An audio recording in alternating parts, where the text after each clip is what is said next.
सियासी गलियारों में कमलनाथ के भाजपा में शामिल होने की चर्चा का बाजार आज भी गर्म है। माना जा रहा है कि कमलनाथ अपने बेटे और कई समर्थक विधायक और स्थानीय नेताओं के साथ भाजपा ज्वाइन कर सकते हैं। हालांकि कमलनाथ का अगला कदम क्या होगा, इस पर अभी तक कुछ भी साफ नहीं है।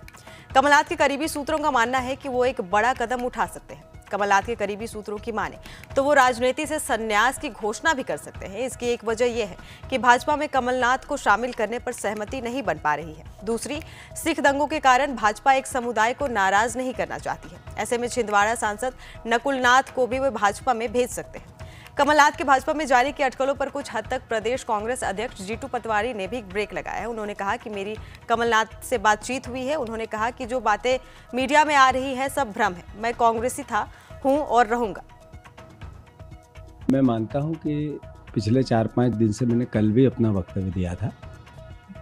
जो ट्रांसपेरेंसी कमलनाथ जी के खिलाफ चल रही है सर्वविदित है। हर अखबार, हर media, social media, Bharatiya Janata party में उनको जाने को लेकर जो कुचक्र चला गया था, ये मैं अपने आप में फिर से एक बार दोहराना चाहता हूं कि मीडिया का दुरुपयोग कैसे किया जाता है और किसी व्यक्ति की इतने साल की निष्ठा पर कैसे सवाल उठाए जाते हैं, उसका एक कमलनाथ जी के खिलाफ कुचक्र रचा गया था। अभी मेरी कमलनाथ जी से बात हुई। उन्होंने कहा कि जीतू, ये मीडिया में जो इस तरह की बातें आ रही है ये सब एक तरह से भ्रम है और ये मैं कांग्रेसी हूँ और रहूँगा। जैसा मैंने कल कहा था कि वो गांधी परिवार के उनके रिश्ते इतने पुराने हैं, सर्वविदित है। वह जरूर लोकतंत्र में हार जीत दोनों होती रहती है। हर परिस्थिति में उन्होंने दृढ़ता से कांग्रेस के विचार के साथ अपना जीवन जिया है और आगे भी कांग्रेस के विचार के साथ ही अपना अंतिम सांस तक जीवन जिएंगे।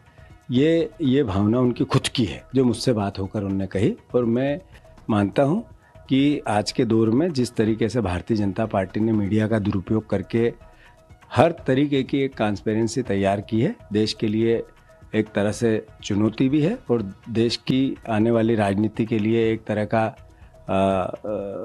सवाल भी खड़े करती है। मैं मानता हूँ कि ये पटाक्षेप हुआ, कि ये षड्यंत्र था। एक तरफ बीजेपी ने कमलनाथ के लिए दरवाजे खुले रखे हैं तो दूसरी तरफ भाजपा में कमलनाथ को लेकर कुछ नेता विरोध भी कर रहे हैं। जानकारों की माने तो भाजपा के कुछ नेताओं का कहना है कि 1984 के सिख दंगों के आरोप कमलनाथ को पार्टी में लेने से सिख समाज में गलत संदेश जाएगा। इसका दिल्ली समेत पंजाब जैसे राज्यों में गलत असर पड़ सकता है।